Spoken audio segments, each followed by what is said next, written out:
off untuk mikrofonnya agar tetap kondusif saat pemaparan materi. Nah, sudah bersama kita semua bicara pada workshop malam ini. Tapi sebelumnya aku bakal memaparkan CV-nya terlebih dahulu dari pembicara. Kepada operator, boleh ditampilkan CV-nya?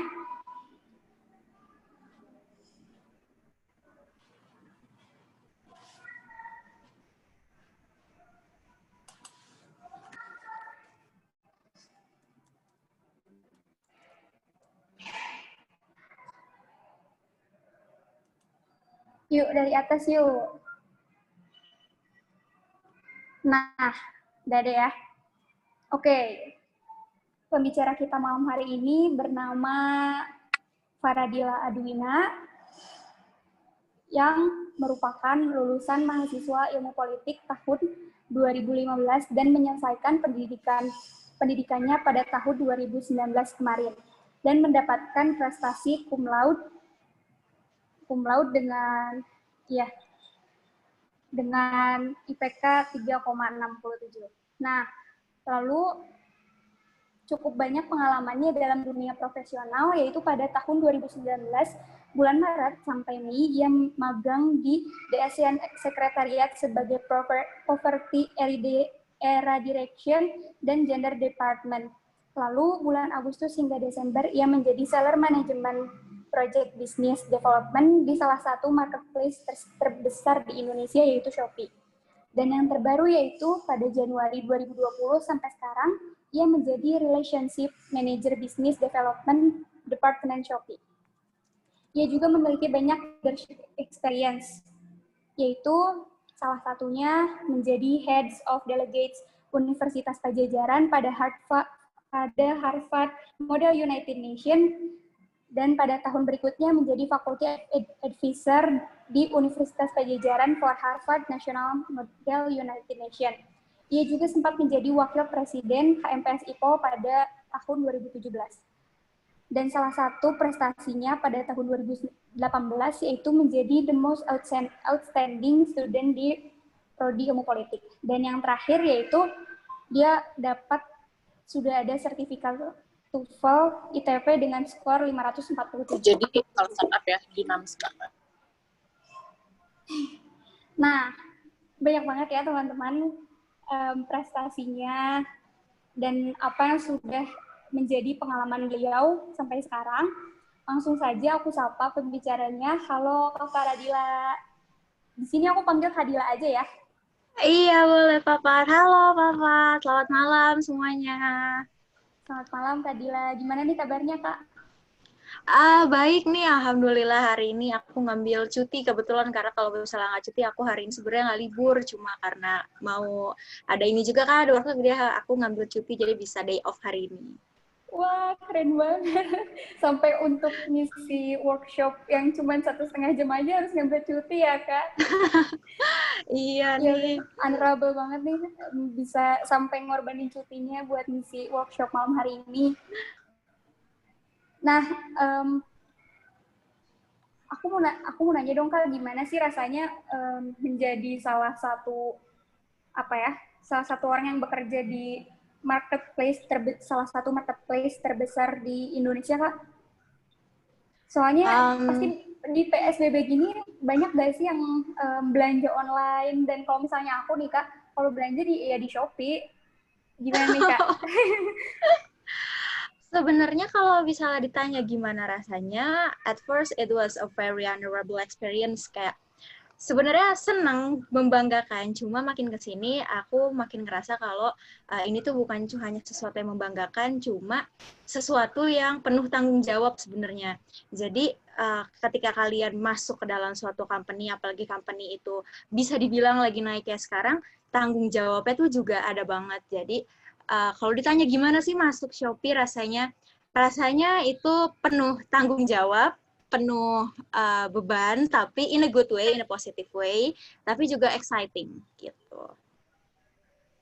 Oke, tapi emang sih Kak, karena kan kalau misalnya semakin banyak orang yang memakai marketplace tersebut, mungkin semakin besar juga beban dan tanggung jawabnya bagi setiap staf yang bekerja di sana ya Kak ya. Betul.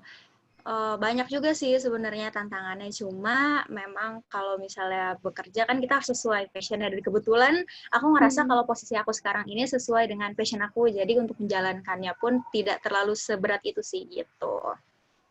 Untung banget ya berarti, maksudnya dengan senang hati menjalankan pekerjaannya meskipun tidak ada hari libur ya Kak. Ada, tapi sedikit.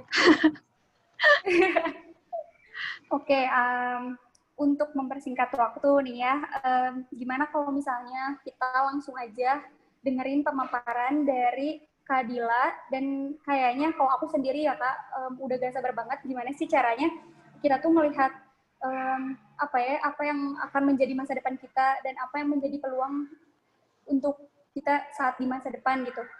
Nah, untuk mempersingkat waktu dan layar aku persilahkan kepada Kak Dila. Oke, terima kasih Papat untuk waktunya. Selamat malam semuanya. Mungkin aku kenalan dulu kali ya. Mungkin teman-teman semua nih ada yang baru juga nih. Mungkin ada yang mahasiswa baru juga, jadinya belum kenal sama aku karena belum pernah ketemu. Halo semuanya, selamat malam. Perkenalkan, nama aku Dila dari Ilmu Politik Angkatan 2015. Nah, di kesempatan kali ini aku mau sharing nih ke teman-teman semuanya gimana sih caranya untuk memulai karir pertama kalian sebagai mahasiswa ilmu politik gitu. Mungkin boleh ke slide selanjutnya.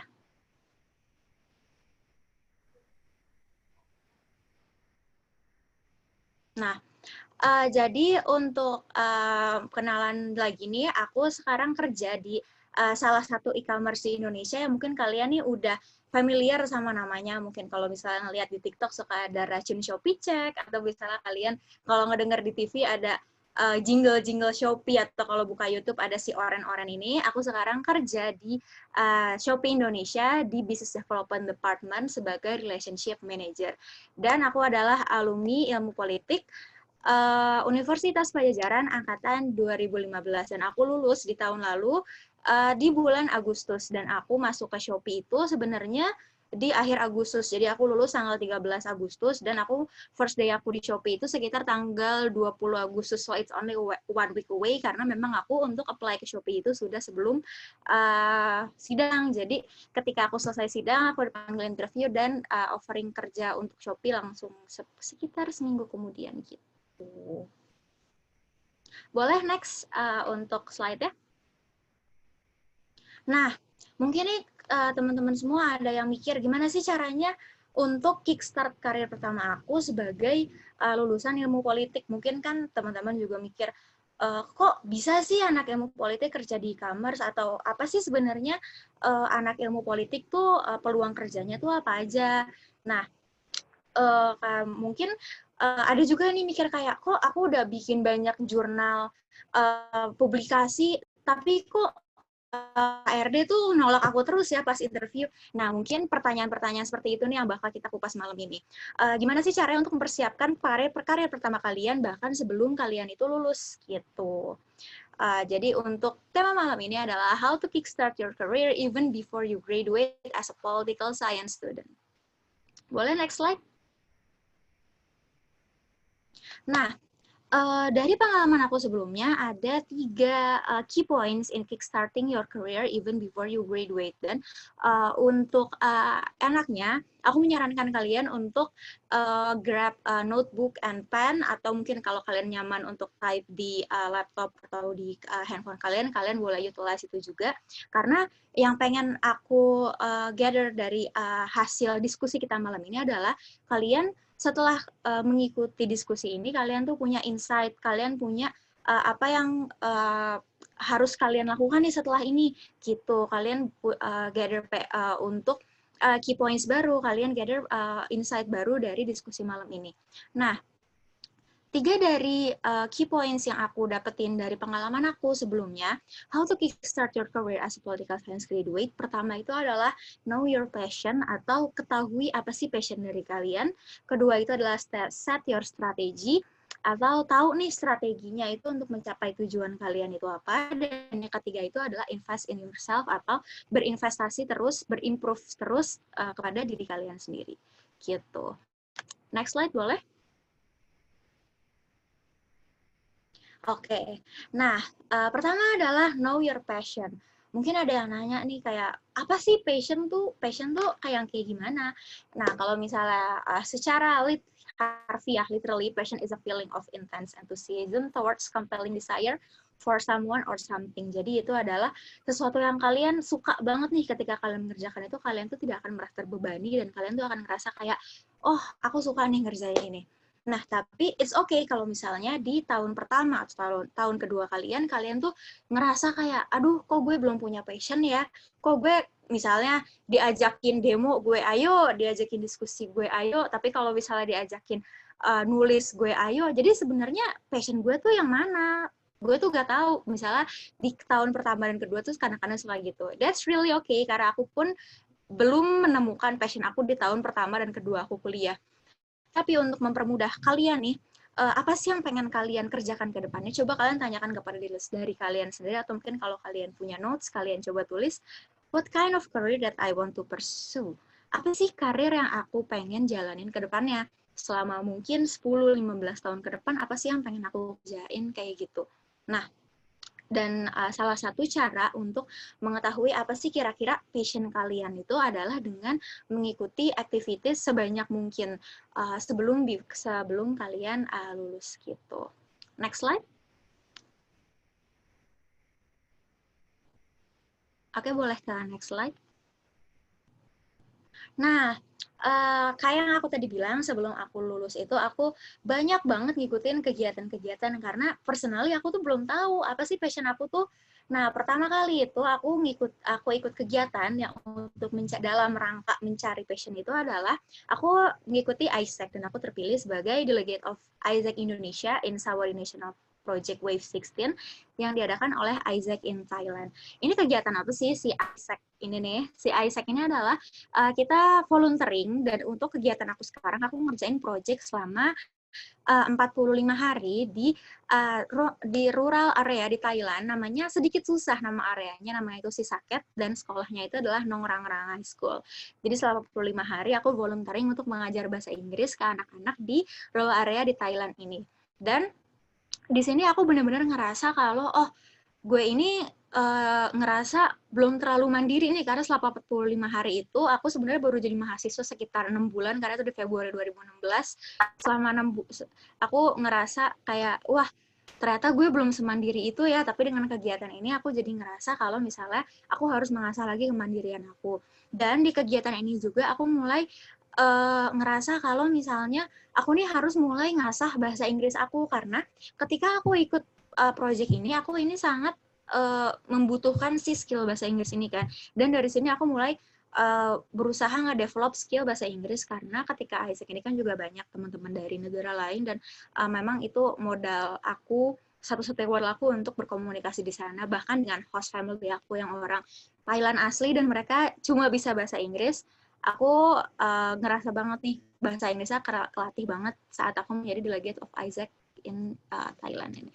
Nah, kedua, kegiatan yang aku ikutin dalam rangka mencari passion adalah menjadi ketua himpunan di Himpunan Mahasiswa Program Studi Ilmu Politik Universitas Padjadjaran di tahun 2017.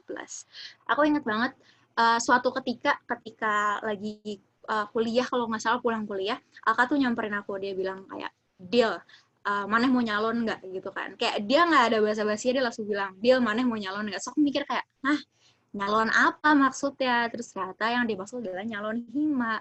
Di situ aku mikir kayak, bisa gak ya sebenarnya gue jadi ketua himpunan, karena aku jadi ketua himpunan itu harus ada komitmen kan selama 1 tahun penuh gitu.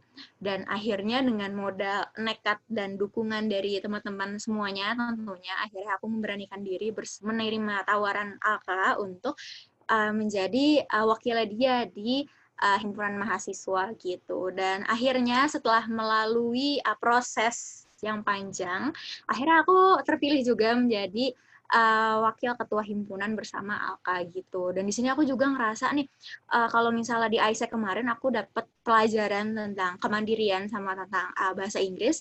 Sekarang aku banyak belajar banget di himpunan ini karena aku ngerasa kayak di sini aku ditantang banget untuk bisa berkomitmen, bekerja sama, dan konsekuen dengan apa yang udah aku pilih gitu. Next slide. Nah, ini adalah kegiatan yang aku ikutin dan menurut aku merupakan titik balik aku dalam mencari passion aku. Di tahun 2018, aku terpilih untuk menjadi Head of Delegation atau Ketua Delegasi di Universitas Pajajaran Delegation Team for Harvard National Model United Nations. Jadi mungkin insight sedikit buat teman-teman, MUN itu adalah lomba untuk simulasi sidang PBB, tapi itu sebenarnya adalah lomba kita, gimana sih caranya kita untuk menangkan argumen, berdiplomasi, dan menyelesaikan permasalahan-permasalahan yang memang ada di dunia gitu. Dan aku terpilih sebagai ketua delegasinya. Dan sebagai ketua delegasi juga, aku juga terjun ke dalam si Action Money sendiri itu di Committee Paris Peace Conference gitu. Dan meskipun kita belum menang, tapi aku ngerasa nih ketika aku menjadi Head of Delegation ini, aku ngerasa wah ternyata passion gue itu tuh ada di HI sebenarnya, bukan di IPOL gitu. Dan ketika di sini juga aku juga ngerasa kayaknya gue tuh suka ya relationship building atau berteman sama orang lain, membuat koneksi dengan orang lain itu kayak sebuah passion aku sebenarnya. Terus aku juga ngerasa kalau misalnya public speaking itu adalah salah satu hal yang menjadi passion aku kayak gitu. Dan akhirnya karena setelah terpilih menjadi Head of Delegation itu, aku kembali lagi ke acara yang sama di tahun 2020 yang lalu, tapi sekali ini sebagai Faculty Advisor. Dan Faculty Advisor itu adalah, kalau bisa dibilang adalah pelatih bagi timnya gitu. Jadi di sini aku juga ngelatih teman-teman di delegation tim aku. Mungkin kalau kalian ngelihat fotonya, ini kalian bisa ada wajah-wajah yang familiar ya. Di 2018 itu aku berangkat sama Kak Ocin, Kak Rozin yang sekarang lagi S2 di Edinburgh, dan sekarang di 2020 itu aku berangkat sama Kairina Yasmin dari IPOL 2016 dan sama Rifki Kurnia dari IPOL 2015 juga. Dan kebetulan aku sama Rifki sekarang sekantor,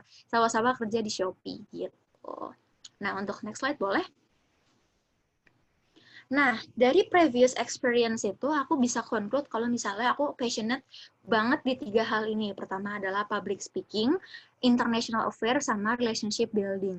Jadi kalau misalnya setelah aku ngelewatin berbagai proses itu, aku bisa tahu nih, kan tadinya aku mikir kayak, oh apa gue itu sukanya nulis ya, apakah gue itu sukanya berorganisasi, apakah gue itu sukanya berorasi gitu. Tapi ternyata setelah melewati proses yang panjang itu, aku bisa konklusikan kalau misalnya aku ini passionate banget di 3 hal ini, dan aku akhirnya memutuskan untuk membuat strategi atau membuat plan ke depannya. Aku nih ingin pursue karir aku di 3 passion aku ini yang berhubungan dengan public speaking, international affairs, sama relationship building. Gitu. Mungkin kalau misalnya teman-teman sekarang udah ada notes-nya, mungkin bisa dicatat juga nih kira-kira apa sih kegiatan yang teman-teman lakuin sebelumnya, dan dari kegiatan itu apa sih yang teman-teman udah dapat, insight-insight apa yang udah teman-teman dapat, dan setelah kalian dapat insight-nya itu, kalian mungkin bisa tentuin, oh ternyata gue tuh sukanya ini ya, mungkin passion gue tuh di sini kayak gitu. Next slide.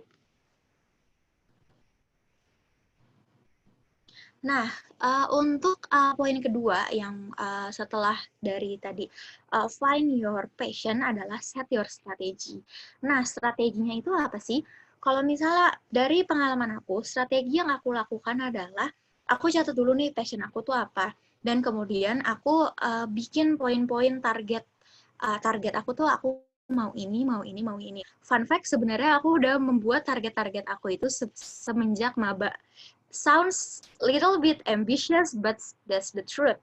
Aku dari maba udah bikin target kayak, aku 1 mau ISEC, 2 aku mau jadi ketua organisasi, tapi aku nggak specify kalau misalnya itu hima, tapi kayak aku pengen jadi ketua organisasi. 3 aku pengen ikut achievement, dan I don't know, aku udah nulis achievement itu dari dulu kayak, ya that's my dream MUN competition you can say. Dan aku udah nulis kayak, itu aku udah nulis dari semester 3 atau 4 kayaknya, itu aku pengen kerja di Shopee gitu. Jadi memang salah satunya adalah kalian itu harus bikin goals kalian tuh mau apa aja sih untuk kedepannya. Jadi kalian ketika tahu nih kalian itu tuh mau achieve apa aja untuk kedepannya. Nah, setelah kalian tahu tujuan kalian itu apa, passion kalian apa, coba kalian cari sesuatu yang align dengan tujuan kalian dan berhubungan dengan passion kalian. I know it's like connecting dots, but when you get through it, itu kalian akan terbiasa untuk connecting dots yang kalian buat sebelumnya. Gitu. Kayak aku berusaha untuk nyari internship, part-time job, conference, atau competition yang align dengan goals aku gitu. Jadi goals aku itu sebenarnya aku pengen banget kerja either di e-commerce atau di international organization, entah itu UN atau ASEAN. Jadi dari sejak mungkin semester 4 atau 5 aku udah set itu. Aku memang dari dulu mikir kalau misalnya aku ini nggak mau kerja di ilmu politik karena menurut aku kurang cocok untuk kerja di sana. Jadi aku set my strategy untuk either kerja di e-commerce atau kerja di international organization gitu. Nah, yang mau aku align di sini adalah please have an internship experience, karena internship itu adalah hal yang sangat dicari oleh perusahaan. Kalau misalnya kalian memang saat abis ini mau apply ke perusahaan, please cari internship karena itu yang akan sangat dilihat oleh perusahaan. Next.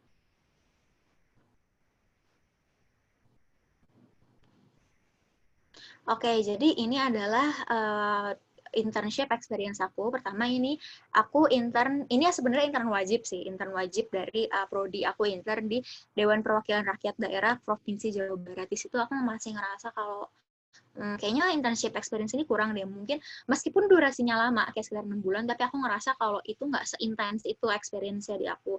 Jadi akhirnya di tahun 2018 aku nyari lagi nih, aku nyari sendiri untuk intern di International Cooperation Division di Sekretariat Daerah Jawa Barat. Tuh kalau kalian tahu, itu gedungnya itu tuh di, aku lupa sih namanya apa, pokoknya itu kayak di belakang BIP itu ada si gedungnya, gedungnya Sekretariat Daerah ini. Dan di sini aku mulai ngerasa banyak insight yang aku dapetin. Tapi di sini aku ngerasa, oh di sini internship-nya itu aku sebagai PNS, dan mungkin itu bukan karir yang mau aku pursue nih jadi PNS gitu. Tapi kalau misalnya kalian mau coba intern di sini, menurut aku sangat nggak apa-apa. Cuma kalau menurut aku intern kemarin di sini tuh agak kurang karena nggak sesuai dengan apa yang aku cari. Nah, akhirnya di tahun 2019 aku nyari lagi nih. Aku pengen intern di tempat yang kira-kira emang insightful buat aku dan mendukung aku ke depannya. Dan akhirnya aku buka website si ASEAN dan aku ngelihat, oh mereka nggak buka buat intern nih. Jadi aku tadi itu mau intern either di UNDP, UN atau ASEAN. Terus kayak di UNDP mereka buka intern, tapi waktu itu kayak full banget, jadi aku gak masuk sana. Terus kalau misalnya ke UN, aku harus balik lagi ke US, which is impossible. Kayak gue mau skripsian kapan kan kalau misalnya gue ke US lagi. Terus yang ketiga akhirnya aku nyoba kayak, oh ada ASEAN Sekretariat nih dekat rumah gue di Blok M, ya udah gue cobalah, gue email dan gue telepon si ASEAN Sekretariat. Itu sebenarnya modal nekat, kayak aku nelfon si ASEAN Sekretariat kayak, halo, untuk ASEAN buka intern nggak ya? Terus ternyata mereka buka. Nah, akhirnya, tapi mereka buka si internship itu memang nggak di-disclose ke publik. Ini juga salah satu insight yang mau kasih ke kalian. Jangan takut untuk nanya ke instansi atau perusahaan mereka itu buka intern atau enggak. Karena siapa tahu mereka nggak nge-post di website mereka, mereka itu buka intern. Karena untuk ASEAN pun aku sebenarnya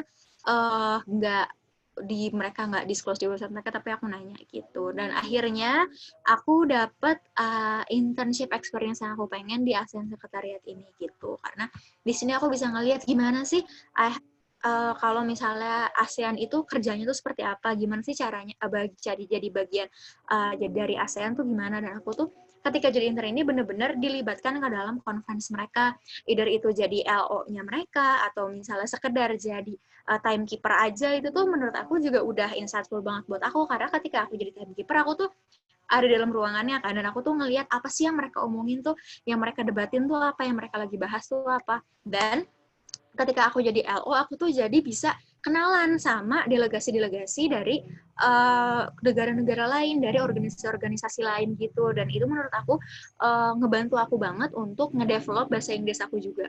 Salah satu notable experience yang paling aku rasain itu, aku waktu itu jadi LO-nya salah satu representatif dari Ghana untuk conference ASEAN bersama UN Women. Dan di situ aku sangat merasa tertantang karena si delegasi dari Ghana ini bahasa Inggrisnya itu aksennya terdengar asing di aku. Jadi ketika aku ngomong sama dia tuh aku harus ekstra banget, harus ada usaha ekstra banget di saat aku ngomong. Aku harus ngerti banget apa yang dia ucapkan dan aku harus make sure pronunciation aku itu se-clear mungkin biar beliau ini paham gitu. Dan notable experience kedua adalah si skripsi aku itu kebetulan memang tentang ASEAN dan aku berhasil mendapatkan si narasumbernya ini hasil dari aku intern di sini, dan untuk data-datanya pun aku berhasil gather dari ASEAN-nya langsung. Jadi itu benar-benar salah satu keuntungan yang aku dapat banget. Mungkin itu juga yang buat note buat teman-teman yang mungkin udah di tingkat akhir,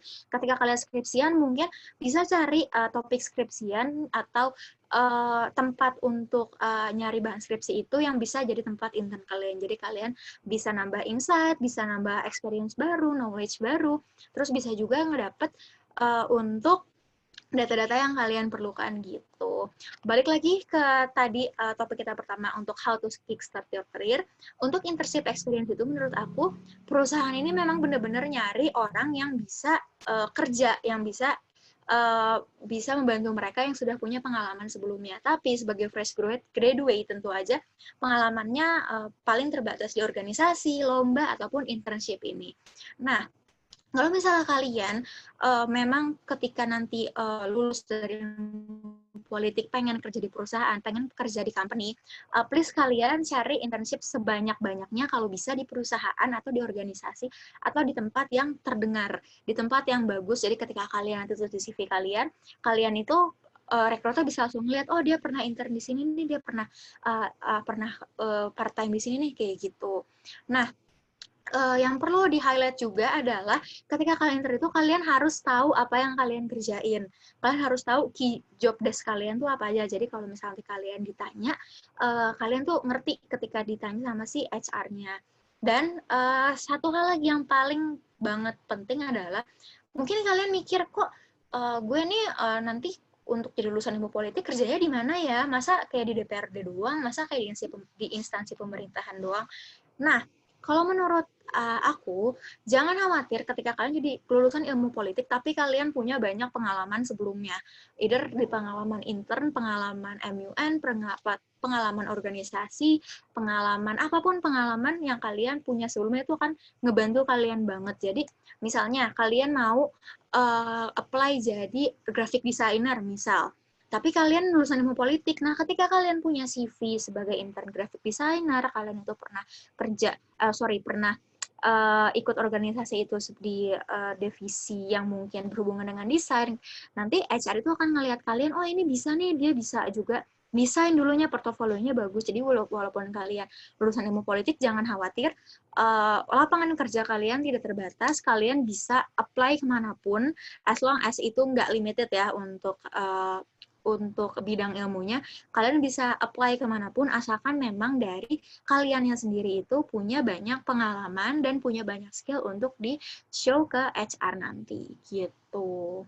Jadi itu bagian dari bagian dari set your strategy yang tadi aku bilang sebelumnya. Jadi kalian harus bisa nyusun nih kira-kira strategi apa sih yang mau gue tempuh nih untuk mencapai target-target gue yang udah gue set sebelumnya. Next slide, please.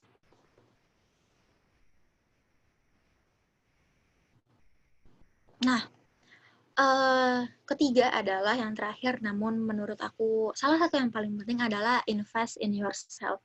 You have to think about that special skill that differs you from any other person or any other fresh graduate. Kalian harus ingat kalau fresh graduate itu di dunia ini banyak loh.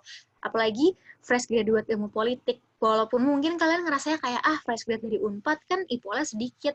Jangan salah, fresh grad IPOL dari Universitas Ladi itu banyak banget. Dan kalian harus gain skills diri kalian. Apa sih kira-kira yang membuat gue ini spesial? Apa sih yang membuat gue ini kira-kira bisa bertahan, bisa survive di dunia kerja nanti dibandingkan dengan fresh graduate lainnya?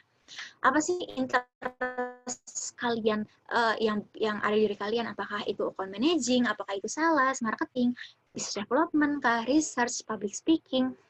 Apa sih yang kalian punya dalam diri kalian? Coba mungkin kalian bisa merefleksikan hal ini di diri kalian. Apa sih yang membuat kalian itu spesial? What makes me special? Apa yang membuat aku itu spesial? Yang membuat aku itu berbeda dari orang lain? Yang membuat aku itu bisa diterima oleh perusahaan yang tidak dimiliki oleh orang lain. Nah, salah satu cara untuk improve skill kalian adalah investing in yourself. Don't forget to invest in yourself. Strengthen your special ability by joining training, webinar like this, workshop, or find a mentor that can help you to advise your career milestone. Jadi ini penting juga sih. Coba kalian cari mentor untuk advice kalian nih ke depannya. Bisa itu alumni, bisa itu mungkin kakak kalian, mungkin tetangga kalian, atau senior kalian di SMA, atau siapapun, atau mungkin user kalian waktu intern dulu. Coba cari orang yang bisa bantu kalian untuk develop karir kalian dan untuk advice karir kalian. At least ketika kalian bingung, aku harus daftar di mana ya, atau aku harus ambil pekerjaannya ini nggak ya, aku dapat daftar pekerjaan ini nggak ya, kalian punya seseorang untuk ditanya. Dan yang nggak kalah penting adalah jangan lupa untuk update CV dan LinkedIn kalian secara berkala atau ketika kalian punya achievement baru. Mungkin kalian ngerasa kayak, kok kayaknya terlalu early deh buat kita untuk punya LinkedIn. Tapi kalau menurut aku pribadi, LinkedIn itu adalah sesuatu yang kalian invest dari kalian kuliah sampai nanti kalian lulus. Jadi LinkedIn itu bukan hanya platform untuk nyari kerja, tapi LinkedIn itu adalah platform untuk mengabadikan achievement-achievement kalian saat kalian kuliah gitu. Dan untuk selanjutnya aku akan coba sharing sedikit mengenai gimana sih CV dan LinkedIn yang kira-kira akan diterima nih oleh perusahaan, yang dilihat oleh perusahaan dengan positif gitu. Mungkin CV dan LinkedIn aku mungkin not the best, probably not the best, tapi at least aku bisa sharing ke kalian apa sih kira-kira yang harus ada di CV dan LinkedIn kalian. Next slide please.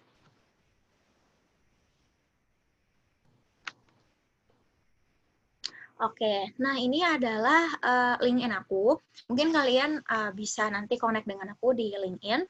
Nah, pertama yang perlu aku highlight adalah professional profile picture. Aku sering banget nemuin orang itu LinkedIn-nya pakai selfie. Please jangan pakai selfie di LinkedIn kalian. It is really okay if you don't use any professional photos. Mungkin kalian nggak punya kayak foto yang pakai jas atau foto yang kayak pas foto gitu. Nggak apa-apa banget, at least kalian pakai foto yang terlihat profesional. Kayak ini aku pakai foto di kantor sebenarnya ini dengan lanyard Shopee untuk show kalau misalnya aku kerja di Shopee gitu. Nah, kedua adalah engaging title. Jadi kalian misalnya sekarang lagi kuliah di ilmu politik misalnya, Naufal Alka, political science student kayak gitu, atau enggak Naufal Alka, president of HMS Ipol Universitas Pajajaran, bisa kayak gitu. Jadi rekruter itu tahu nih kalian tuh lagi ngelakuin apa sih saat ini. Kadang-kadang aku suka nemuin kayak ada yang bikin title misalnya Naufal Alka, always learn, never give up kayak gitu. Jadi dia instead of naro title-nya yang benar, dia itu malah naruh kayak quotes-quotes di sini. Menurut aku kalau kayak gitu nggak disarankan, karena rekruter jadi nggak tahu apa sih kalian tuh lagi ngelakuin apa, kayak gitu. Nah, kayak gitu misalnya Naufal Alka, be yourself and never surrender, kayak gitu kan kayak jadinya rekruter nggak tahu kalian nih sebenarnya lagi ngelakuin apa sih, kayak gitu. Nah, kemudian kita pindah lagi ke bagian about-nya. Di about-nya ini coba kalian deskripsiin sedikit tentang diri kalian. Kalian coba kasih tahu ke recruiter dan kasih tahu ke visitor kalian. Kalian nih apa yang lagi kalian lakuin, background kalian tuh dari mana. Kemudian kalian itu special skill-nya tuh apa, kalian tuh interestednya di mana. Kayak misalnya aku di sini bilang kalau misalnya aku ini Bachelor of Political Science dari Universitas Indonesia, dari Universitas Pajajaran, sorry. Terus aku ini eager to challenge myself to driving out of my comfort zone. Ini sebenarnya kayak aku connecting the dots, kayak mungkin orang bingung kayak kok orang anak IPOL kerjanya di e-commerce. Jadi aku kayak bilang kalau misalnya aku nih suka untuk challenge diri aku sendiri. Nah, kemudian aku bilang kalau misalnya aku ini lagi kerja di salah satu e-commerce di Indonesia dan aku ini interest-nya apa. Mungkin kalian bisa ganti-ganti sendiri sesuai dengan preferensi kalian. Tapi yang perlu diingat, kalau misalnya kalian nih mau misalnya ngelihat dari dia ada LinkedIn orang nih bagus, pengen ini pengen kayak gini, please jangan di copy 100% LinkedIn-nya ke LinkedIn orang itu ke LinkedIn kalian. Kenapa? Karena ketika nanti recruiter ngelihat LinkedIn-nya itu persis sama, itu akan jadi zonk banget untuk untuk diri kalian dan untuk orang yang kalian copy. Mungkin nanti recruiter akan kayak, loh kok ini saling copy sih LinkedIn-nya kayak gitu. Jadi menurut aku copying someone's LinkedIn is not cool at all, tapi kalian bisa do the ATM method, amati, tiru, modifikasi. Jadi mungkin kalian bisa lihat nih, keren nih, ya udah gue dari sini nih refernya gitu. Nanti kalian modif dengan bahasa dan sesuai dengan kebutuhan kalian sendiri gitu. Next slide. Nah, kemudian ini yang gak kalah penting juga, kalian coba kalau misalnya di LinkedIn itu kadang-kadang orang cuma ngasih tahu si experience-nya itu apa aja. Kayak misalnya experience-nya adalah presiden dari BEM Unpad kayak gitu. Misalnya dia adalah ketua BEM, tapi dia nggak ngasih tahu nih short summary buat the job description-nya apa aja. Nah, menurut aku kalau kayak gitu juga nggak bagus, karena kan nggak semua orang tahu nih apa sih yang kalian lakuin tuh, yang kalian lakuin saat itu tuh apa. Nah, sementara kalau misalnya kalian ngasih tahu short summary buat the job description-nya itu apa, recruiter atau si visitor LinkedIn kalian itu bisa langsung tahu kayak, kerjanya ini ya, berarti mungkin dia itu tuh kerjanya kayak gini, jadi dia itu ada skill di sini kayak gitu. Dan please keep in mind, mungkin nggak semua orang tahu juga dengan jabatan atau dengan yang kalian lakukan sekarang. Misalnya ada yang bilang kalau misalnya dia itu ketua dari misalnya divisi desain di desain publikasi di suatu organisasi, yang mungkin orang nggak tahu nih kalau dia ada melakukan job ini gitu. Jadi memang harus dijelaskan apa sih yang dijelaskan, apa sih yang dilakukan di role itu gitu. Nah, kemudian ada juga kalian harus state clearly employer-nya kalian itu siapa, terus habis itu kalian itu aktifnya itu dari kapan sampai kapan gitu. Jadi jangan cuma misalnya di ASEAN Sekretariat udah titik, tapi kan orang nggak tahu nih kalian ada di divisi apa. Bisa aja kalian di sini di divisi human resource-nya atau di finance-nya.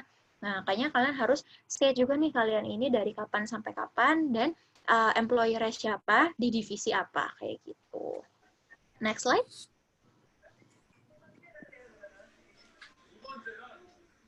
Nah, ini juga untuk CV. Nah, untuk CV, aku sebenarnya untuk CV itu ada dua format. Pertama itu ada ATS. ATS itu kalau kalian belum tahu, itu adalah format yang biasa dipakai oleh perusahaan. Mungkin kalian suka mikir, kok perusahaan ini nggak manggil CV gue ya, nggak manggil gue, padahal CV gue udah oke banget ya, udah paling oke sedunia gitu CV-nya, tapi nggak dipanggil. Nah, bisa jadi perusahaan itu pakai ATS, si CV berformat ATS itu. Jadi dalam CV berformat ATS itu, dia itu memang cuma nama perusahaan, terus habis itu deskripsinya apa, dari tahun berapa sampai berapa kayak gitu. Nanti kan bisa coba search di Google si ATS itu seperti apa. Dan memang kalau misalnya ATS itu dia nggak ada fotonya, jadi memang full CV yang kayak raw CV banget gitu. Biasanya ATS itu dipakai oleh perusahaan-perusahaan yang kayak consulting atau mungkin kayak perusahaan-perusahaan emang dia hiring-nya masif banget. Jadi untuk sortir CV kalian itu, mereka itu pakai search engine, pakai CV engine gitu. Untuk biar nggak memakan waktu banget untuk hiring-nya.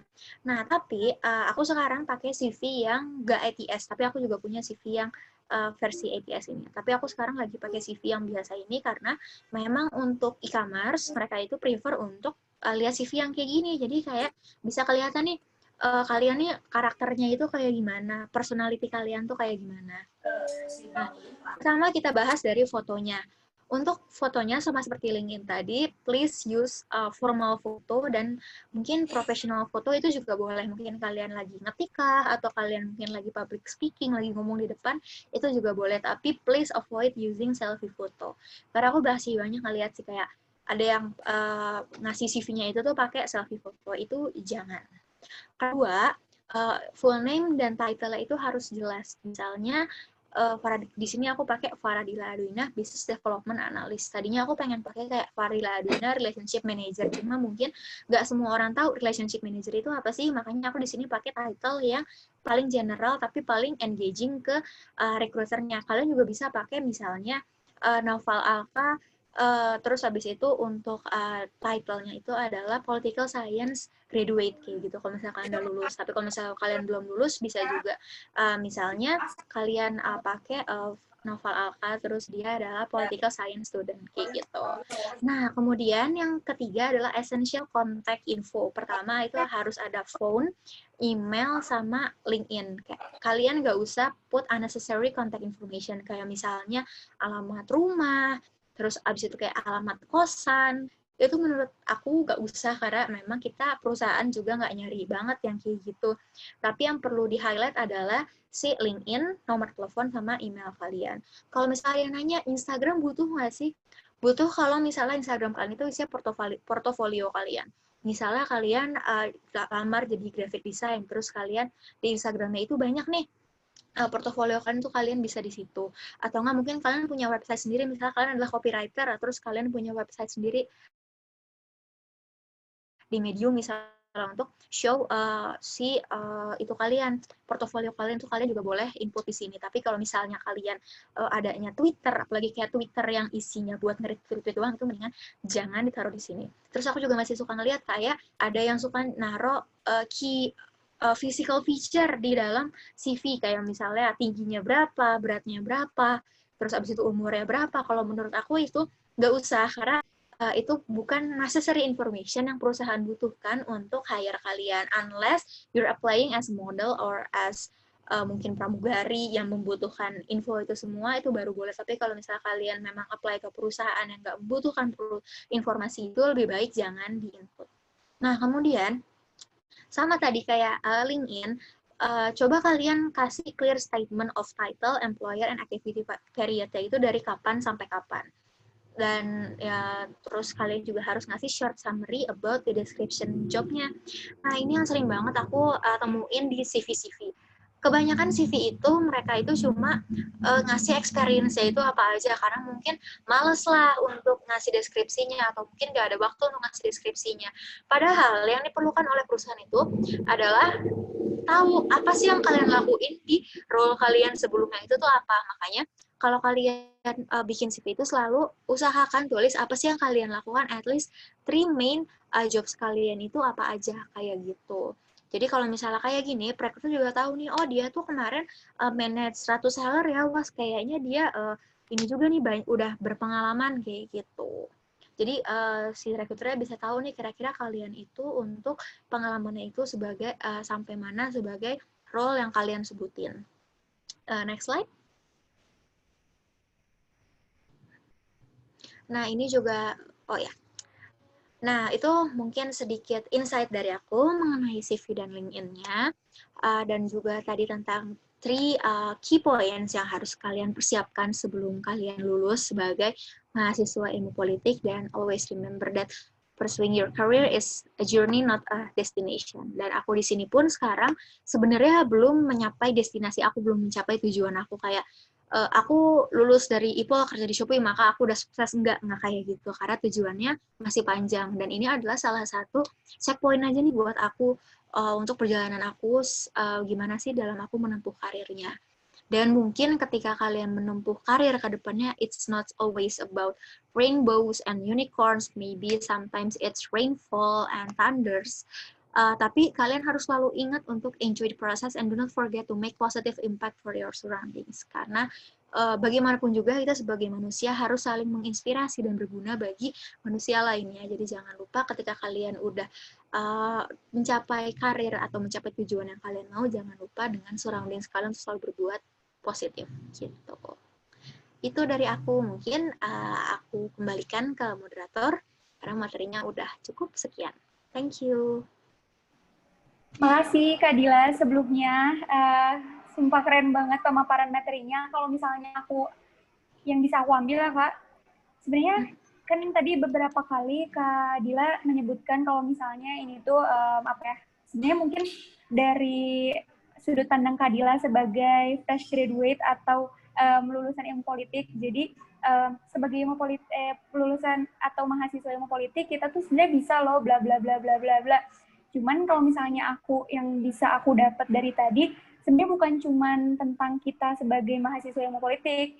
Tadi berbagai ilmu yang Kak Dila paparkan bisa aku ambil aku sebagai mahasiswa.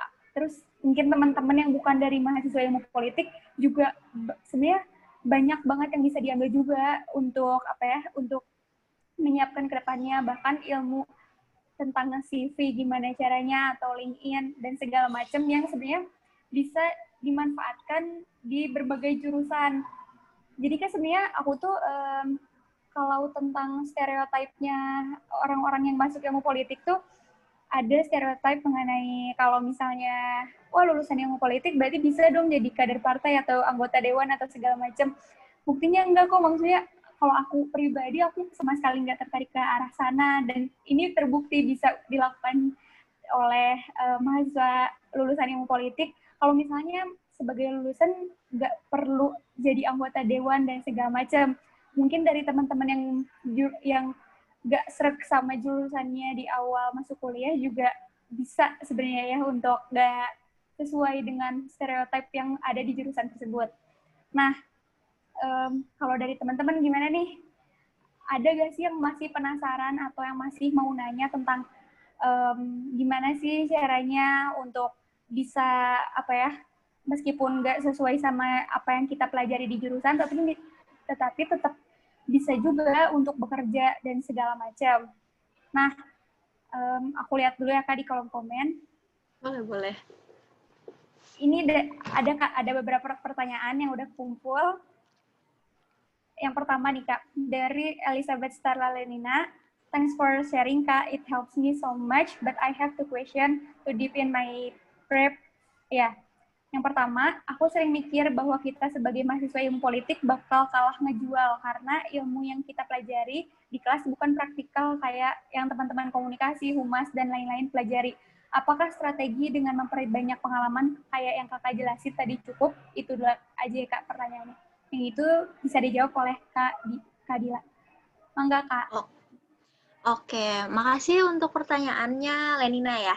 Nah, untuk kalau misalnya kita ini kalah ngejual dengan lulusan lain, aku harus bilang realistically, kalau misalnya kita itu nggak sesuai dengan apa yang diminta oleh perusahaan, memang kita akan kalah dan perusahaan itu akan prefer untuk ambil si lulusan lain. Kayak misalnya, you're applying to Unilever. Kayak kita tahu Unilever adalah perusahaan FMCG nomor 1 di Indonesia, dan yang di-apply ke Unilever itu adalah mungkin anak-anak manajemen UI, SBM ITB, kemudian teknik-teknik ITB, itu pasti mereka akan ngambil yang memang sudah mereka spesialisasinya di situ.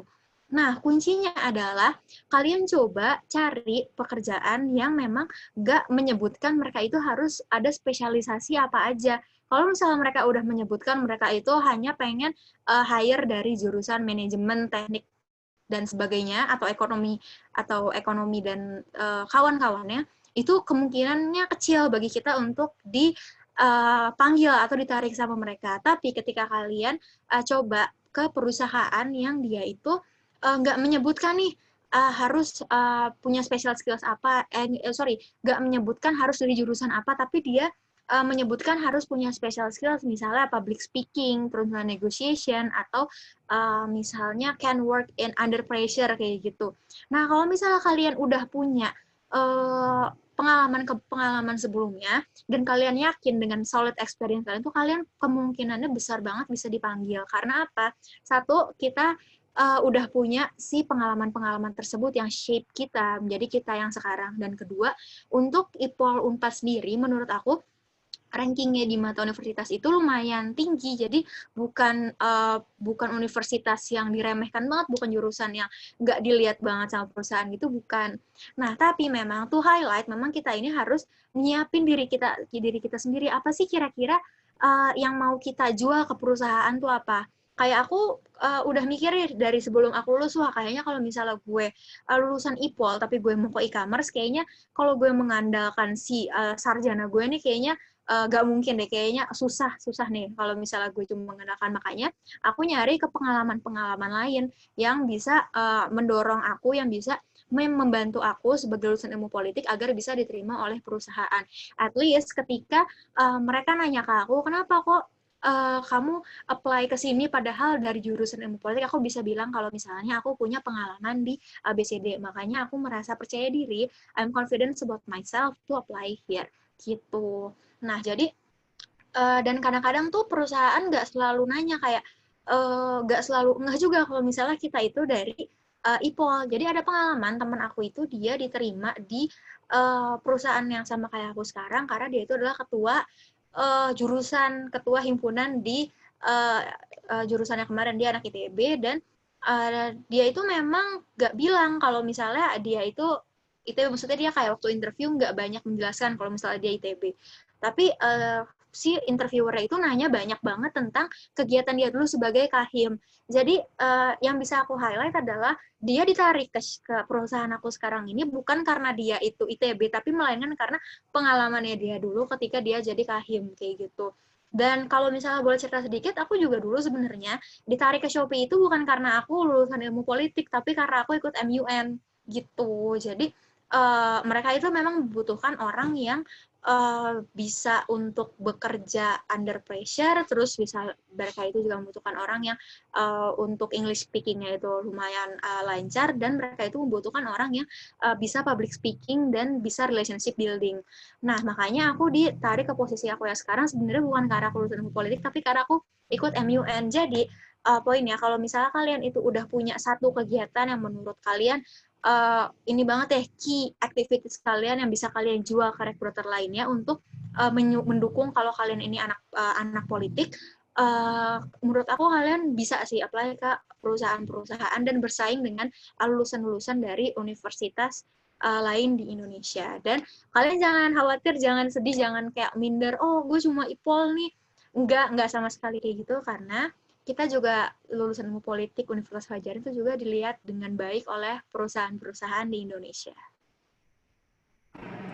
Makanya jawaban tadi nyambung untuk pertanyaan kalian ini selanjutnya. Ada nggak sih cara untuk cari keunikan kita? Soalnya mungkin kalian merasa dirinya unik karena banyak pengalaman dan jago Inggris, tapi dia nggak berpikir kalau misalnya itu cuma satu-satunya, dan karena banyak juga orang yang bisa bahasa Inggris dan banyak pengalamannya. Gimana nih Kak cara cari keunikan yang lain dalam diri kita?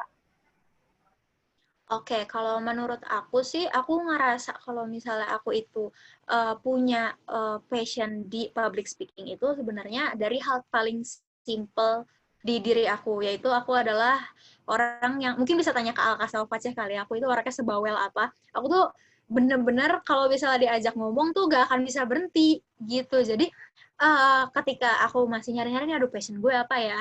Nah, ketika itu juga aku ngerasa dari hal terkecil di diri kalian sendiri itu bisa jadi hal yang menjual bagi kalian, bisa menjadi hal yang menarik dari dalam diri kalian. Kayak aku nih orangnya bawel, makanya aku suka banget sama public speaking dan negosiasi. Atau mungkin kalian ngerasa, oh kalau aku nih orangnya lebih suka, aku ini deep thinker nih orangnya, aku lebih suka untuk menuangkan apa yang aku rasa itu dalam kata-kata, aku ini lebih suka nulis orangnya. Mungkin kalian bisa menemukan diri kalian, bisa menemukan keunikan kalian, oh ternyata gue ini penulis yang baik loh, ternyata gue ini bisa menuangkan apa yang gue pikirkan ini ke dalam tulisan. Mungkin kalian ke depannya bisa pursue karir sebagai jurnalis, atau mungkin kalian bisa masuk ke dalam researcher, kalian bisa juga mungkin jadi masuk ke dalam institusi pendidikan kayak gitu, karena kalian suka untuk berpikir, suka untuk menuangkan apa yang kalian rasakan ke dalam tulisan. Atau mungkin ini yang sering terjadi di anak-anak IPO, mungkin kalian suka berdiskusi orangnya. Misalnya ada diskusi ilmiah tentang hal yang lagi happening, misalnya tentang ilmu politik atau sebagainya, kalian selalu ikut nih, wah gue ini passionate banget ya sama diskusi, gue suka banget di diskusi. Itu bisa jadi keunikan diri kalian. Ternyata kalian itu cocok banget loh kerja di LSM, ternyata kalian cocok banget loh kerja di international organization atau non-governmental organization kayak gitu. Ternyata dari hal-hal kecil kalian sehari-hari, kalian tuh bisa banget loh untuk menemukan jati diri kalian. Atau mungkin kalian nih orangnya suka banget bisnis, apa aja tuh kalian cuanin, apa aja kalian jualin. Nah, mungkin passion kalian nih sebenarnya bukan sebagai anak politik, tapi sebagai businessman. Mungkin setelah kalian keluar dari IPO, mungkin setelah kalian lulus dari IPO, kalian nih bisa mulai karir kalian sebagai si bisnis ini, bisa start your own business setelah kalian lulus dari IPO. Atau bisa juga nih mungkin kalian nih hobinya adalah kamu suka banget nih yang namanya Instagram, suka banget dengan media sosial, suka banget nih yang namanya update-update di medsos. Kalian jangan salah, perusahaan juga butuh itu loh. Itu adalah namanya sosial media. Jadi dengan kalian main sosmed pun kalian sebenarnya bisa menghasilkan uang, dan perusahaan pun butuh loh si sosial media spesialis ini. Bahkan sesimpel kalian suka main TikTok itu dicari sama perusahaan sekarang. Sebagai contoh, di Shopee itu ada divisi TikTok marketing. Jadi memang mereka kerjanya tiap hari itu main TikTok. Kalau misalnya kalian ngelihat di TikTok ada racun Shopee check, atau misalnya kayak unboxing Shopee, atau mungkin kayak orang lagi kerja di Shopee terus kayak dia kayak nge-tiktokin gitu, itu kita sendiri sebenarnya, itu kita yang bikin, itu salah satu marketing kita gitu. Tapi untuk racun Shopee check mungkin nggak semuanya ya, kadang mungkin itu ada dari seller-seller juga. Tapi yang mau aku highlight adalah pekerjaan-pekerjaan sesimpel itu tuh ada di dunia ini, dan passion kalian itu tuh semuanya pasti bisa kalian temukan, dan nggak ada passion yang nggak penting. Bahkan kalian mikir kayak, passion gue mau main TikTok sambil scrolling, emang bisa menghasilkan duit? Ya bisa, kalau misalnya kalian bisa mendevelop si skill kalian itu untuk kedepannya gitu. Oke, lanjut ke pertanyaan selanjutnya dari Indira. Pertanyaannya aku rasa udah kejawab ya sama pertanyaan sebelumnya. Jadi lanjut ke pertanyaan dari Syakira Syafikia. Pekerjaan kakak kan mungkin tidak berhubungan dengan ilmu politik, serta mungkin hal yang baru untuk kakak. Bagaimana cara kakak menghadapi tantangan atau hal-hal yang baru yang mungkin sulit untuk dihadapi? Oke, iya sama-sama Lenina. Jadi gimana caranya untuk adapt aku di pekerjaan yang baru? Jujur aja nih, waktu aku pertama kali masuk Shopee itu, jadi kalau di Shopee itu harus banget bisa yang namanya Microsoft Excel. Sementara seperti yang kita tahu, kita di IPO nggak pernah tuh menyentuh yang namanya Excel, paling kita menyentuhnya Word kan. Nah, waktu awal-awal itu aku bener-bener buta banget yang namanya Microsoft Excel, bahkan sesimpel nge-freeze paint di Excel aja tuh aku nggak ngerti caranya gimana. Nah, akhirnya aku mau nggak mau harus beradaptasi dengan itu, dan mau nggak mau akhirnya aku harus banyak belajar. Dan salah satunya aku kemarin sempat belajar ke pacar aku juga, karena dia kan manajemen, jadi dia lebih tahu dari aku tentang si Excel ini. Dan aku juga belajar ke senior aku di Shopee gitu. Jadi penting juga sih sebenarnya untuk bisa dekat nih dengan orang-orang yang kita rasa memiliki kemampuan lebih dari kita. Misalnya ada senior kalian kah, atau misalnya ada teman kalian yang punya lebih dari kemampuan daripada kalian, itu juga harus kalian approach untuk belajar hal-hal yang belum kalian bisa. Mungkin itu sih yang paling ketara banget. Dulu tuh aku bener-bener nggak bisa Excel banget, tapi karena di Shopee itu harus bisa Excel, aku mau nggak mau belajar kan. Dan kenapa mungkin ada yang mikir kayak, aku nggak bisa Excel tapi keterima sih? Nah, kenapa itu kenapa aku keterima? Karena kan itu sebenarnya ada tesnya. Cuma ketika tes itu ya aku coba otak-atik si Excel-nya, dan kebetulan bisa. Jadi mungkin aku pass di tes Excel-nya. Nah, kemudian di Shopee itu juga ada juga harus bisa ngitung kan orangnya. Dan sementara aku ini di IPO juga kita jarang banget menggunakan hitungan itu. Gimana cara aku adapt-nya? Ya mungkin cara untuk adapt-nya itu sering-sering ini sih, latihan untuk gimana sih ngitung yang proper lah. Mungkin aku juga waktu awal-awal tuh belum bisa ngitung banget, tapi karena sering kepake, jadinya jadi lumayan bisa ngitung dan Excel. Mungkin itu sih kalau misalnya kalian udah masuk ke dalam sesuatu, ke dalam suatu lingkungan yang kalian harus adaptasi, yang harus cepet nih adaptasi, tak, kalian juga akan terbiasa sendiri sih dengan perubahan yang kalian hadapin sekarang. Gitu. Oke, kita lanjut ke pertanyaan selanjutnya. Ini cukup menarik nih. Seandainya kita udah tahu, dari Hana, seandainya kita sudah tahu di mana passion kita, apakah kita lebih baik fokus dengan passion tersebut atau lebih baik untuk ambil semua kesempatan dan pengalaman baru dari bidang lain yang terlihat lebih menjanjikan? Lebih baik menguasai passion yang sejak awal sudah diketahui atau tetap mencoba mengasah kemampuan di bidang lain dan menjadi multitalent? Menurut kakak gimana? Oke, pertanyaannya menarik banget kalau menurut aku. Menurut aku lebih baik kita mengasah kemampuan kita dan explore every opportunities yang ada. Jadi waktu awal itu aku juga sebenarnya nggak tahu nih kalau misalnya aku ternyata suka relationship building, aku ternyata suka bertemu dengan orang baru. Karena memang pada awalnya aku cuma mikir kayak, oh passion gue di public speaking aja nih, udah titik. Dan awalnya aku itu mikir aku tuh sukanya hal-hal yang kayak berdiskusi, terus kayak berdiskusi ilmiah, terus kayak nulis-nulis artikel yang berbau politik banget gitu. Aku awalnya tuh mikir tuh kalau aku passionate banget di situ, karena dulu aku ikut di Panpers juga kan. Aku awalnya tuh mikir di situ, tapi setelah makin lama makin berjalan, aku mikir kayak, kok kayaknya kurang ya kalau di sini, kalau kata orang Sunda tuh askur, asa kurang gitu tuh. Kayak askur di sini kayak cuma gini doang kayak gitu. Nah, terus tuh akhirnya aku coba explore opportunity lain yang belum aku pernah coba sebelumnya, itu si MUN ini. Nah, kebetulan di MUN ini ada sisi menulisnya juga, di mana kita nulis position paper. Oh, jadi passion aku nulis terwakilkan ya di position paper ini, tapi ternyata aku menemukan passion baru di mana aku suka nih relationship building, karena kalau di MUN itu kan kita harus bikin relasi dengan orang lain, kita harus negosiasi dengan orang lain gitu kan. Nah, di situ aku baru mulai, wah ternyata gue ini punya passion baru nih di sini. Nah, itu kenapa pentingnya kalian itu harus coba apa sih opportunity kalian tuh di mana aja tuh, kalian harus coba semuanya yang bisa kalian lakukan. Jadi jangan terbatas di 1-2 opportunity aja, tapi harus dieksplor ke semuanya. Karena menurut aku kalau misalnya kalian cepet ngerasa puas sama diri sendiri, kalian nggak bisa explore hal baru yang pengen kalian lakuin nantinya. Jadi kalian terbatas nih cuma di situ-situ aja. Padahal mungkin bisa aja kalian nih anak IPOL yang jago nulis dan jago ngomong, tapi kalian cuma mikirnya, oh gue jago nulis aja nih, tapi kayak kalau ngomong gue kurang deh. Padahal kalian bisa aja mastering banyak hal yang lebih dari kalian kira. Gitu. Nah, di next question ini ada dari Abisol Arfa. Abisol Arfa, iya gak sih? Ulangi. Abisol Afra. Nah, dia bilang, ini agak cukup private ya, agak cukup pribadi, karena dia nanya, pernah nggak sih kakak Kadila gagal, dan gimana caranya motivasiin diri sendiri ketika nggak ada orang di samping dan di sekitar Kadila?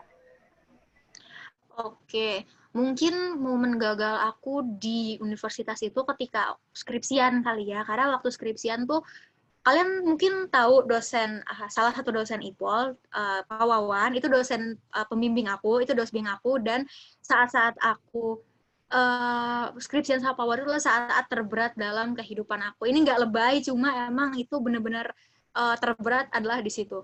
Karena beliau kan orangnya yang sangat sistematis dan beliau itu orang yang sangat tegas. Jadi ketika kita nanya ke, bahkan kita nggak bisa nanya sih ke beliau. Bahkan ketika kita coba diskusi sama Pak Wawan itu akan selalu dipatahkan argumennya. Tapi dari situ aku selalu mikir kayak, wah, gue punya dosbing kayak gini, berarti gue harus bisa punya argumen yang lebih kuat daripada argumen yang akan beliau katakan gitu. Dan gimana cara aku encounter momen-momen terberat skripsian sama Pak Wawan itu, aku coba untuk take back suggestion atau kata-kata dari Pak Wawan itu sebagai motivasi aku. Misalnya dia bilang, ini apa argumentasinya nggak jelas, ini cuma subjektif Anda aja. Pasti dia sering banget bilang kayak gitu kalau misalnya when it comes to argumentasi di skripsi. Nah, aku biasanya refleksikan itu kayak, oh ya udah, berarti kalau misalnya dia bilang ini subjektif, berarti harus cari source lain lagi untuk encounter omongan dari Pak Wawan kayak gitu. Nah, dari pengalaman itu aku belajar kalau misalnya nggak ada hal di dunia ini yang terlalu menyeramkan buat kita, karena semuanya itu bisa kita lakuin kalau misalnya kita itu punya keberanian, kita have the courage, dan kita punya uh, kemampuan untuk menghadapi orang itu. Karena aku pernah menghadapi dosen bukan sulit ya Pak Wawan tuh, mungkin sekritis Pak Wawan, aku jadi punya mindset, aku nggak punya agak ada orang lain di dunia ini yang tidak bisa aku hadapin. Aku jadi punya mindset kayak gitu. Jadi positifnya aku jadi berani banget kalau ketemu orang. Makanya sebagai relationship manager kan aku tuh sering banget ketemu orang, entah ketemu seller atau misalnya ketemu partner-partner Shopee, itu aku sering banget kan. Nah, kalau misalnya orang lain mungkin kayak, aduh takut nih ketemu partner yang ini, dia tuh serem banget, atau takut nih ketemu seller yang ini, dia nih kritis banget. Nah, karena aku pernah ketemu Pak Wawan, aku jadi nggak pernah lagi ada terasa takut kayak gitu. Jadi kayak ketika ada orang yang mau aku temuin, kayak oh ya udah oke, aku pernah ketemu Pak Wawan, pasti aku pernah ketemu dia kayak gitu.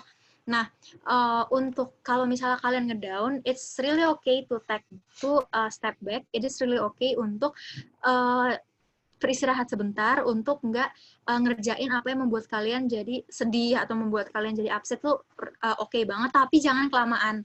Jangan juga karena kalian ngerasa, gue kan masih skripsian nih, misalnya kalian, kayak aku tadi, kayak sebel sama dosen skripsi, down karena dosen skripsi, kayak, ya udah deh nggak apa-apa, gue rehat dulu aja sebulan, 2 bulan, ya jangan kayak gitu juga, itu kelamaan, tapi set boundaries kalian dengan apa yang membuat kalian sedih, coba gain your energy back, dan jadikan feedback dari hal yang membuat kalian sedih itu sebagai kekuatan dari diri kalian, gitu, kayak, gimana sih aku encounter yang membuat aku sedih ini nih, dan coba jadikan itu sebagai kelebihan dari kalian, sebagai motivasi kalian untuk develop diri kalian lebih baik lagi. Kayak gitu. Oke. Sama-sama, Afra. Ini ada pertanyaan yang bercanda nih. Kata di Mariandi Tarigan, orang dalam penting nggak sih, Kak? Orang dalam menurut aku, tapi aku ini ngomong karena aku cuma pernah kerja di perusahaan swasta ya. Kalau di perusahaan swasta itu nggak ngaruh, tapi kalau misalnya di perusahaan yang non swasta itu aku belum bisa ngomong karena aku belum ada pengalaman di situ. Tapi kalau misalnya untuk perusahaan yang swasta itu nggak ngaruh sama sekali. Oke, mantap, mantap. Nah, kalau ini ada lagi nih yang mau nanya. Terakhir nih ya kayaknya. Halo Kak, dari Hasna SN. Halo Kak, sebelumnya terima kasih. Hehe. Sebenarnya mungkin masih nyambung sama jawaban kakak yang sebelumnya, tapi Hasna mau nanya nih Kak, gimana ya caranya untuk berani dan gak overthinking? Kayak sering banget takut akan kerugian, jatuh, dan berhenti di tengah jalan, dan sebagainya. Jadi ngebuat gak berani memulai banget gitu loh Kak. Makasih banyak Kak. Oke, kalau caranya untuk berani dan gak overthinking, menurut aku salah satu hal yang perlu kalian emphasize dalam diri kalian, it is really okay to not feel okay. Jadi kalau misalnya kalian ngerasa, aduh gue sedih nih, aduh gue takut gagal, itu nggak apa-apa, itu wajar. Kalian ngerasa kayak gitu karena kalian punya perasaan. Jadi jangan kalian denial kayak, kalian nih ngerasa nggak pak, kalian ngerasa lagi nggak oke, lagi ngerasa sedih, tapi kalian kayak denial kayak enggak kok gue nggak sedih. Justru itu yang akan membuat toxic ke kalian dan akan ngebuat kalian tuh merasa semakin sedih sebenarnya karena kalian nggak berusaha untuk merasakan kesedihan itu. Nah menurut aku kalau misalnya kalian lagi ngerasa kayak gitu, it is really okay untuk kalian diem dulu, untuk kalian step back dulu, coba istirahat dulu. Dan kalau menurut aku, hal yang paling reliever buat aku, mungkin kalau buat kalian berbeda, kalau menurut aku suka banget cerita ke orang, atau at least aku nulis, jadi aku nulis apa yang kira-kira aku rasain. Dan dari yang aku tulis atau aku ceritain itu, aku coba untuk lihat lagi nih, kira-kira kenapa ya bisa kayak gini, kira-kira apa sih penyebabnya bisa kayak gini, dan jangan berlama-lama juga kalau kalian sedih, kalau misalnya kalian ngerasa demotivate itu jangan lama-lama juga, mungkin coba set seminggu lah, itu menurut aku udah paling maksimal banget kalau misalnya kalian ngerasa atau kalau misalnya kalian butuh lebih nggak apa-apa, cuma menurut aku kalau misalnya lebih dari itu mungkin akan berpengaruh juga nih ke performance kalian nantinya dalam hal yang kalian aku lakuin gitu. Tapi yang mau aku highlight adalah nggak apa-apa kalau misalnya kalian ngerasa sangat lagi demotivate atau lagi ngerasa insecure sama orang lain atau kalian lagi ngerasa gak suka, you hate yourself a lot, itu menurut aku itu adalah perasaan yang jangan kalian deny, tapi yang kalian gak apa-apa kalian rasakan aja dan coba cari seseorang yang kalian percaya untuk let out apa yang kalian lagi rasakan sekarang gitu. Tapi kalau misalnya kalian ngerasa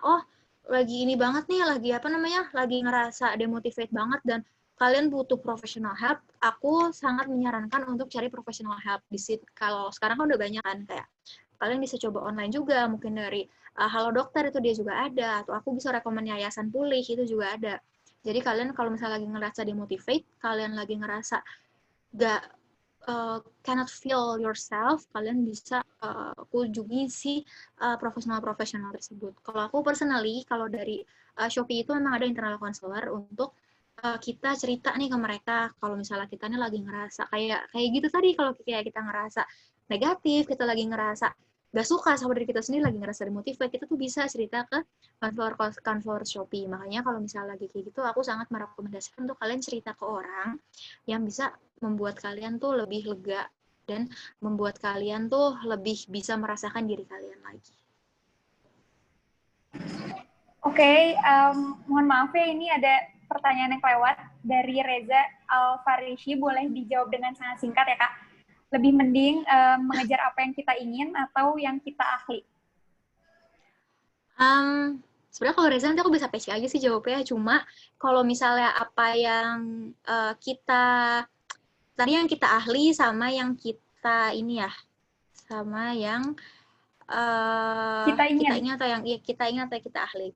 Menurut aku, it's a hard question, tapi menurut aku lebih ke yang kita ingin sih, karena kalau yang kita ahli nanti kita akan ngerasa, gue ahli di sini doang nih, gue specialize di sini doang.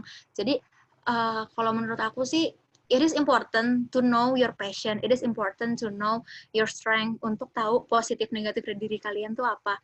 Tapi lebih penting lagi untuk tahu kalau misalnya kalian itu punya dream, kalian itu punya mimpi yang harus di-achieve gitu. Jadi kalau kamu pengen banget achieve sesuatu, tapi tahu kalau misalnya keahliannya tuh bukan di situ. Nah, mungkin bisa aja ketika kalian punya dream yang out of your league, yang di luar dari kemampuan kalian akan mengusahakan diri kalian untuk mencapai dream tersebut, dan akhirnya kalian punya skill baru yang kalian dapatkan gitu. Kayak misalnya, aku nih pengen banget ke depannya punya bisnis. Nah, tapi kayaknya aku sekarang lagi belum jago deh bisnisnya. Nah, bisa aja karena misalnya nanti aku nih pengen bisnis, aku jadi belajar bisnis, jadi belajar tentang marketing juga, belajar bisnis juga, belajar tentang produknya juga gitu. Itu jadinya akan banyak banget skill baru yang aku dapetin untuk capai mimpi-mimpi kayak tersebut gitu. Nah, itu dia ya teman-teman jawabannya. Terima kasih kepada teman-teman yang udah bertanya, yang secara tidak langsung memberikan banyak lagi insight baru ke aku dan nambah ilmu lagi, dan juga teman-teman kalau misalnya dirasa jawabannya mau nambah lagi, boleh lagi research ulang, dan boleh juga mengunjungi dan ngobrol dan keep in touch terus dengan Kak Faradila ini di Instagramnya gitu. Terus semoga workshop kali ini banyak menambah pengetahuan teman-teman mengenai apa aja sih yang ada, peluang yang ada, dan mungkin bisa kita ambil dan usahakan di masa depan. Nah, gak kerasa nih udah pukul 19.50, dan sudah cukup banyak juga ilmu yang kita sama-sama belajar pada malam ini. Terima kasih Kak Dila atas pemaparan materinya dan kebaikan berbaginya. Mungkin ada last statement yang mau Kak Dila sampaikan untuk pemaparan kali ini? Dan kesan-pesannya, Kak, boleh. Oke, last statement dari aku sama kesan-pesannya. Terima kasih banyak untuk HMPS IPA udah ngundang aku jadi speaker malam ini.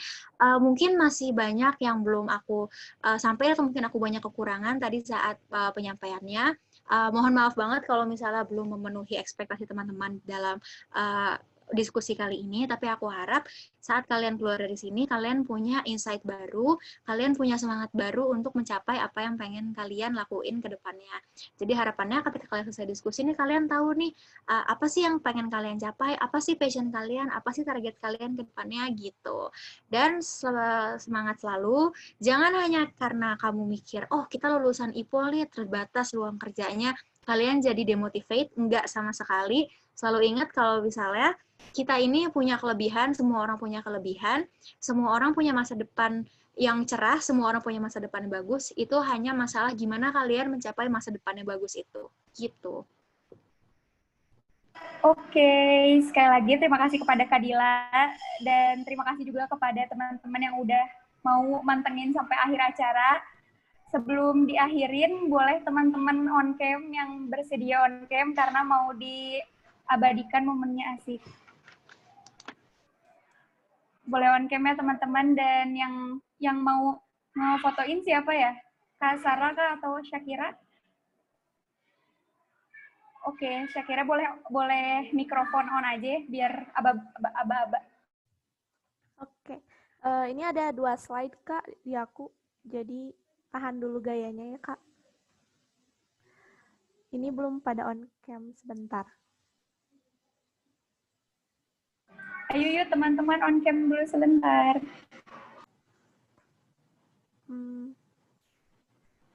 Sebentar Kak.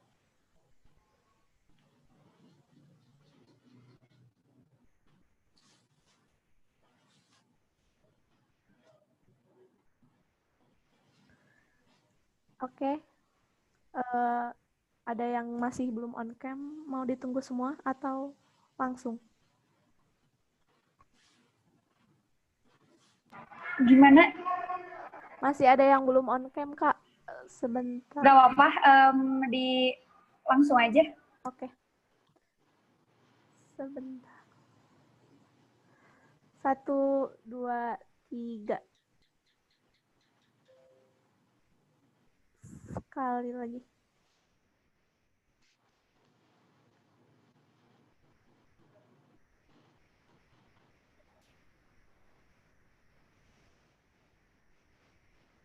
Satu, 2, 3. Sudah. Terima kasih semua. Oke, makasih ya teman-teman. Oke, thank you. Makasih sekali lagi Kak Dila. Jaga kesehatan, jangan lupa untuk teman-teman, dan semoga kita semua diberi kemampuan dan untuk mengusahakan yang terbaik di masa sekarang untuk mencapai masa depan. Aku Fadia sebagai moderator pamit undur diri. Semoga bisa dipertemukan kembali dengan teman-teman lain kali. Amin. Dan untuk teman-teman yang mau keep in touch dengan Kak Dila, boleh mengunjungi Instagramnya @dilaadwina_l. Dan untuk Kak Dila dan teman-teman boleh live dari room Zoom-nya ya. Makasih teman-teman. Thank you. Iya, sama-sama Kak. Terima kasih banyak Kak Dila. Sama-sama semuanya. Dadah.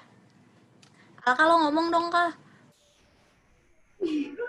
Apaan? Gue mau jual nama lo. Gue gak kepikiran nama lain, maaf ya. Ya udah, thank you semuanya. Next Kak Alka ya pembicara ya. Ini soalnya ada pesanan.